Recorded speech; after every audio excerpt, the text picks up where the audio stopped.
정릉에서 하나님의 사랑하심을 받고 성도로 부르심을 받은 여러분에게 하나님 우리 아버지와 주 예수 그리스도로부터의 평강이 함께하기를 간절히 원합니다. 오늘 본문의 앞선 장면에서 예수님은 산 위에 오르자마자 제자들을 향해 8가지의 복을 선포하셨습니다. 그리고 오늘 예수님은 제자들에게 주의 제자로서 사는 삶이 무엇인지 그것을 본격적으로 가르치시는데요. 이 가르침, 곧 우리가 산상설교라 부르는 이 설교의 핵심은 이것인데 오늘 본문 20절 말씀입니다.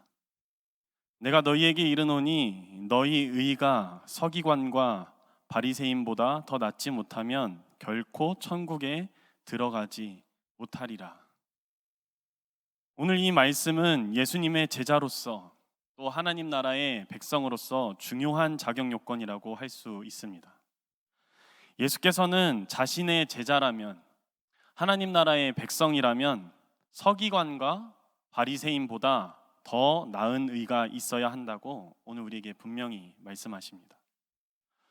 자, 제자들의 의가 서기관과 바리새인보다 더 낫다라는 이 말은 무슨 말일까요?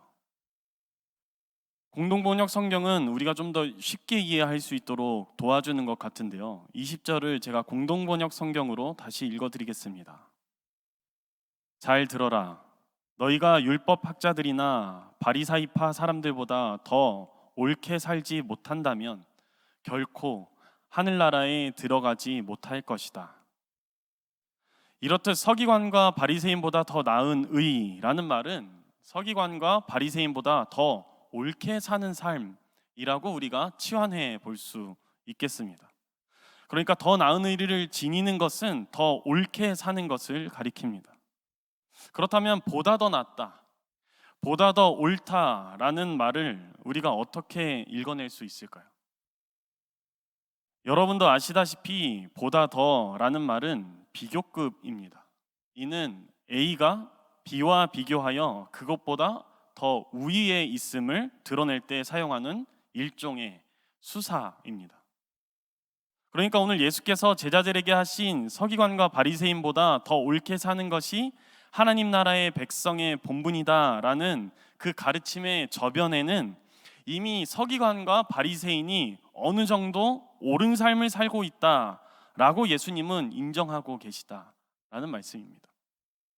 그러고 보면 우리는 매번 그런 거칠애를 하는 그런 신앙의 모습, 그런 신앙생활을 하는 이들에게 서기관 같다, 바리새인 같다라고 우리가 비판을 하는데 오늘 말씀을 보니까 예수님은 꼭 그렇게 생각한 것만은 아닌 것 같습니다. 그렇다면 우리가 서기관하고 또 바리새인보다 더 나은 의, 더 옳은 삶을 살기 위해서 그들이 어떠한 삶을 살았는지 먼저 살펴봐야 그들보다 더 나은 의가 무엇인지, 그들보다 더 나은 삶이 무엇인지 알 수 있을 것 같습니다. 자, 마태복음 2장 4절에 보면요, 동방에서 박사들이 헤롯에게 유대인의 왕으로 나신 분이 어디 계십니까? 라고 찾아와 묻습니다. 그러자 당황한 헤롯 왕은 그리스도의 나심에 관하여 당시 전문가들에게 자문을 구하는데 그 전문가들이 누구냐면 대제사장들과 서기관이다 라고 성경은 기록하고 있습니다. 그래서 성경 속에 등장하는 이 서기관은 오늘날 신학 연구를 하는 그런 신학자, 신학 연구자라고 우리가 간주할 수 있습니다.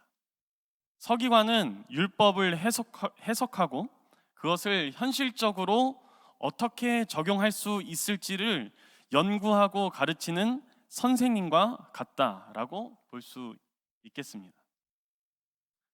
여러분도 잘 아시겠지만 이 말씀을 해석하고 율법을 적용하는 이것은 정말 어려운 일이고 어려운 작업입니다. 그래서 아무나 할 수 없다고 우리는 보통 이야기합니다. 그런데 무엇보다도 그것을 누군가에게 가르치는 일은 그 부분에 통달하지 않으면 불가능하고 그렇게 살지 않으면 불가능합니다. 그런데 서기관에게 그러한 능력과 그 능력에서 오는 권위가 있었다라는 말은 서기관이 가지고 있는 그 신앙이 얼마나 대단하고 위대했는지를 우리에게 보여줍니다. 자, 그러면 바리새인은 어떨까요? 바리새인. 바리새인은 유대교 내에 있었던 4대 학파 중에 가장 큰 범주에 속하는 분파입니다. 당시 유대교 내에는 4대 학파가 그 4대 학파를 제가 잠깐 소개해드리자면요, 사두개파가 있었고, 그리고 성경에는 나오지 않지만 에세네파가 있고, 그리고 젤로땅이 있고, 오늘 등장하는 이 바리새파가 있습니다. 헬라어로 파리사이라는 말은 구별하다라는 의미인데요, 그 이름에 맞게 바리새파 사람들은 제의적 순결, 그리고 11조 지키는 것, 안식일을 준수하는 것 등을 포함하여 아주 세심한 율법들을 실천하는데 온 몸과 온 마음을 다했던 사람들이다라고 할 수 있습니다. 자, 그러므로 바리새인과 서기관에게 있어서 율법은 그들의 목숨과도 같았고, 그들 자신의 생명을 유지하기 위해서는 율법 준수가 필수 불가결했다라고 말씀드릴 수 있습니다. 그들은 이 상세한 율법 조항까지 귀중히 여겼으며 하나도 빠짐없이 지켰으며, 심지어는 구약 율법의 구체적인 조항들을 추가하고 또 추가하고 또 추가하여서 그 전통을 발전시키기까지 했습니다. 그러니까 이 바리새인들과 서기관들의 율법 준수는 타의 추종을 불허한다 말입니다. 어떻게 보면 우리가 농담 삼아서 너는 참 서기관과 같은 신앙이다, 어떻게 보면 너는 참 바리새인과 같은 신앙이다 라고 말하는 것은 비판이 아니라 칭찬일 수도 있습니다. 그렇게 사는 게 정말 어렵기 때문입니다. 이렇게 생각해 보면 오늘 예수께서 이 제자들을 향해서 요청하시는 것, 정말 가능한 일일까요? 예수님은 과연 실현 가능한 일을 제자들에게 오늘 촉구하고 계시는 것일까라는 의문이 듭니다. 현실적으로 이 바리새인과 서기관보다 더 나은 의를 가지고 살기는커녕 그들만큼 사는 것조차 힘든 오늘을 우리는 살고 있지 않습니까? 그런데 예수님은 예수님의 제자들에게 어떻게 이 서기관과 바리새인보다 더 나은, 더 옳은 삶을 살라고 말씀하시는 것일까요? 만일 예수님이 이 의를 문자 그대로 율법의 규정과 규칙에 철저하게 순종한다는 의미로 제자들에게 사용하셨다면, 단순히 말씀의 규칙대로 사는 삶이 옳은 삶이라고 가르치시는 것이 맞다면, 우리는 오늘 천국에 들어가는 것을 포기하는 것이 이 땅 가운데서 행복하게 사는 지름길일 수 있다라는 생각을 합니다. 그러나 만일 예수님이 그러한 문자적으로 규칙대로 사는 삶이 옳은 삶이라고 하는 것이 아니라면, 그런 뜻으로 말씀하신 것이 아니라면, 우리는 조금 다르게 이 말씀에 접근해야겠습니다. 지금으로부터 약 10년 전에 한국교회 전체에 아주 큰 선풍적인 인기를 몰고 왔던 책이 하나 있는데요, 미국에서 대형 교회에 속하는 이 루이빌 사우스 이스트 크리스천 교회에서 교육부 담당 목사였던 카일 아이들먼 목사님의 Not a Fan, 한국 역서로는 팬인가 제자인가라는 책이 있습니다. 이 책에서 저자는 예수님에 대해 열광하는 사람들, 그리고 예수님을 진정으로 따르는 사람들은 다른 부류라고 주장합니다. 그는 예수님의 제자입니까? 라는 질문은 다음의 질문들과는 같지 않다고 강조를 하는데요, 이렇습니다. 예수님의 제자입니까? 라는 질문은 교회에 다닙니까? 라는 질문이 아닙니다. 예수님의 제자입니까? 라는 질문은 혹시 부모님이나 조부모님이 그리스도인입니까? 라는 질문도 아닙니다. 예수님의 제자입니까? 라는 질문은 성경책을 가지고 다닙니까? 핸드폰 어플에 성경 어플이 있습니까? 라는 질문도 아닙니다. 예수님의 제자입니까? 라는 질문은 혹시 겨울 수련회나 여름 수련회 혹은 여름 성경학교나 겨울 성경학교에 참여하였습니까? 라는 질문도 아닙니다. 그래서 카일 아이들먼 목사님은 이것을 조금 더 구체적으로 설명하며 이렇게 말하는데요, 여러분, 지식과 친밀함은 다릅니다. 하나님에 관해 아는 것과 하나님을 아는 것은 전혀 다른 말입니다. 같은 맥락에서 예수님에 관해서 아는 것과 예수님을 진정으로 아는 것은 우리가 팬인지 제자인지를 가름하는 기준이 됩니다. 지식은 관계를 만들어주지 못합니다. 오해하지 마십시오. 하나님 말씀을 공부하는 것, 성경적 지식을 쌓는 것, 그것은 굉장히 중요한 일입니다. 문제는 지식 자체가 아니라 지식만 있고 친밀한 관계는 부재한 그 상태, 그게 문제입니다. 상대방에 대해 잘 안다고 반드시 상대방과 친한 것은 아닙니다. 이처럼 예수님에 관해 잘 안다는 것이 예수님과의 친밀한 관계를 나타내는 지표가 될 수는 없습니다. 여러분에게 묻겠습니다. 여러분은 팬입니까? 제자입니까? 여러분은 예수님에 대해 알고 있습니까? 아니면 예수님을 알고 계십니까? 사도 바울은 고린도로 보내는 첫 번째 편지에서 하나님을 아는 방법, 하나님과 친밀한 관계를 쌓는 길을 안내하는데요. 고린도전서 2장 11절로 12절 말씀인데 제가 조금 쉽게 이해하기 위해서 세번역 성경으로 읽어드리겠습니다. 사람의 생각은 그 사람 속에 있는 마음만이 알 수 있듯이 하나님의 생각은 하나님의 성령만이 아실 수 있습니다. 우리가 받은 성령은 세상이 준 것이 아니라 하나님께서 주신 것입니다. 그래서 우리는 하나님께서 우리에게 주시는 은총의 선물을 깨달아 알게 되었습니다.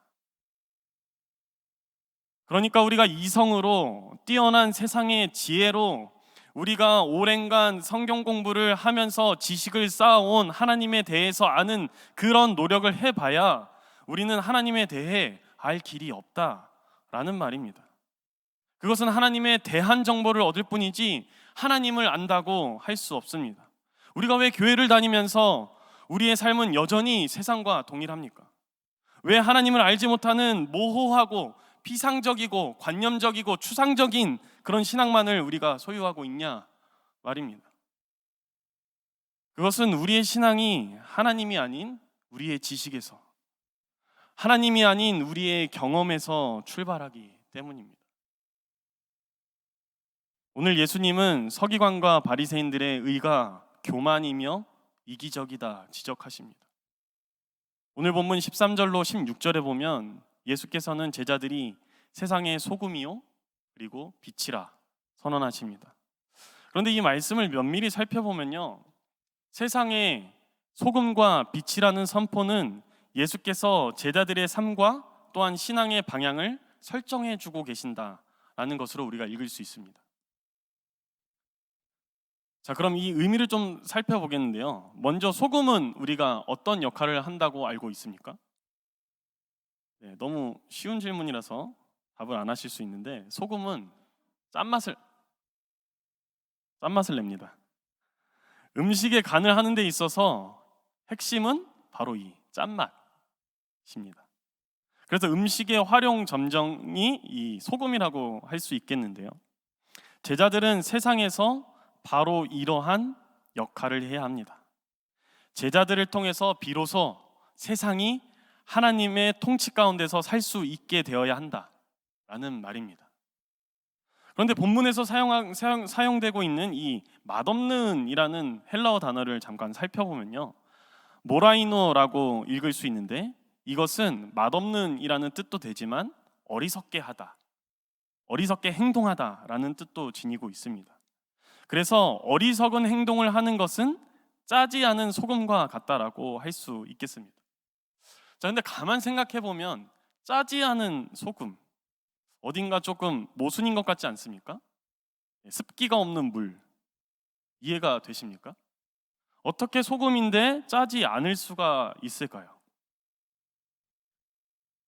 고대에 그 데드시라고 부르는 사해 주변에서 채취한 소금은 다른 광물들하고 혼합되어 있어서 그 짠맛이 덜했다고 합니다.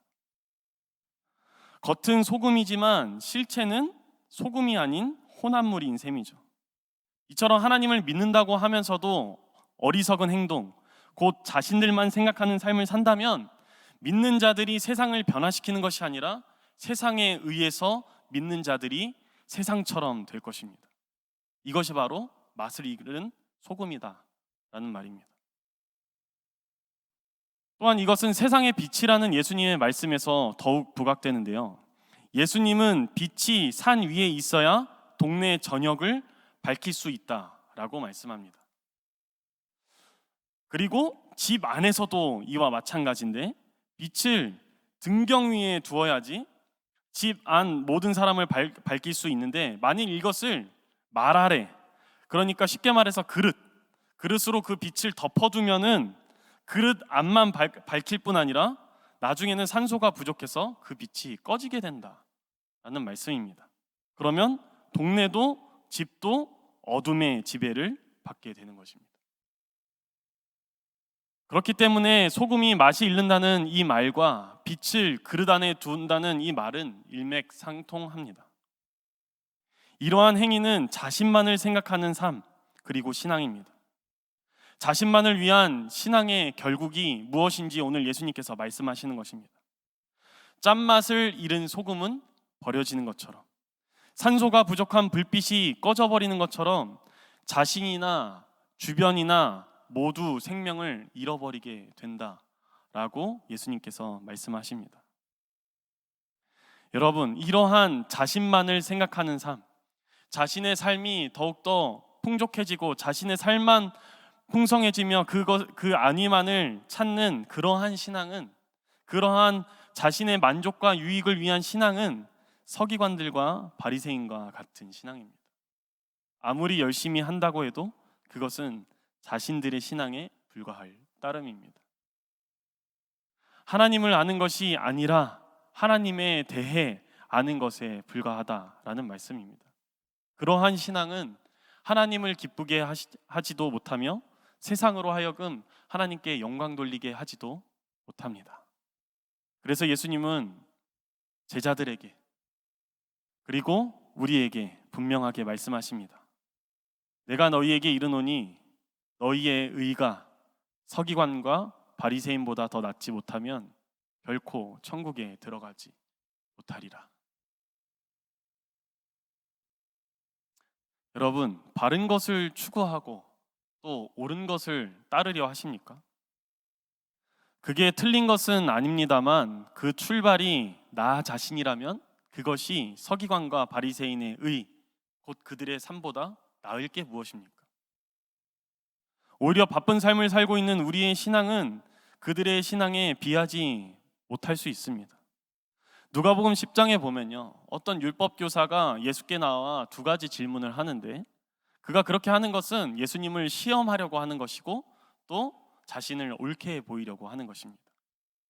이 말이 무엇이겠습니까? 그 율법 교사는 하나님을 사랑하고 그리고 내 이웃을 내 몸과 같이 사랑하는 그 하나님의 율법을 이루는데 최선을 다하고 있다라는 것입니다. 그러나 그런 율법 교사에게 예수님은 당시의 유대인이 멸시하는 그 사마리아인이 공경에 처한 유대인을 도와주는 비유, 뭐라 그러죠 우리? 선한 사마리아인의 비유를 그에게 들려줌으로써 그 율법 교사가 보다 더 옳은 삶을 살아야 함을 가르치십니다. 자신의 기준을 넘어서 다른 사람에게 다가가는 것, 나의 벽을 허물어서 다른 사람들을 나에게로 초청하는 것, 이것이 예수께서 이 땅에 오신 사건이요, 또 예수께서 십자가에서 우리에게 보여주신 사랑입니다. 여러분, 하나님께서 인간의 모습으로 이 땅에 오실 이유가 무엇이겠습니까? 전능하신 하나님이시면 그렇게까지 안 해도 될 일인데 왜 여기까지 와서 십자가 위에서 죽으셔야만 했냐라는 말입니다. 이것이 하나님이 우리를 구원하시기 위해 미리 정해놓으신 방법이기 때문입니다. 이 방법이 우리를 구원으로 이끄시는 하나님의 환대요, 그리고 사랑입니다. 예수께서 스스로 낮아지심으로 보여주신 사랑으로 인해 하나님께서 이 땅에 무슨 일을 일으키셨는지를 사도 바울은 빌립보서 4장 11절 말씀에서 이렇게 기록하는데, 모든 입으로 예수 그리스도를 주라 시인하여 하나님 아버지께 영광을 돌리게 하셨느니라. 여러분, 저는 예수께서 우리에게 보여주신 이러한 환대와 사랑이 우리가 이 땅에서 하나님의 나라를 이루기 위해 행동해야 할 보다 더 나은 의, 보다 더 옳은 삶, 그리고 보다 더 나은 사귐이라 표현하고 싶습니다. 저는 우리 공동체가 예수 그리스도의 그 낮아지심의 사랑을 본받는 공동체가 되었으면 좋겠습니다. 우리가 맞으면 얼마나 맞겠습니까? 우리가 또 옳으면 얼마나 옳겠습니까? 우리의 사고와 신앙과 우리의 이성의 기준대로 그렇게 맞는 건, 옳다는 건, 그것을 주장하는 것이 하나님 나라를 이루는 데 얼마나 많은 도움을 주겠습니까? 내가 좋아하는 사람만 챙기고 내 마음에 쏙 드는 사람만 보살펴서 세상으로 어떻게 하나님께 영광 돌리게 할 수 있겠습니까? 2023년 우리는 스며드는 공동체라는 주제로 우리 청년부가 나아가기로 결단했습니다. 그래서 우리 청년부가 보다 더 나은 사귐을 행하는 이 세상의 빛이요 또한 소금된 그리스도의 제자들이 되기를 간절히 소망합니다. 하나님께서 우리와 함께 하시며 예수 그리스도의 사랑이 우리의 공감대가 되며 우리가 그 안에서 함께 연합한다면 우리는 분명 서기관과 바리새인보다 더 나은 사귐을 할 수 있으리라 확신합니다. 모든 지각에 뛰어난 하나님의 평강이 그리스도 예수 안에서 여러분의 마음과 생각을 지켜주시기를 간절히 소망합니다.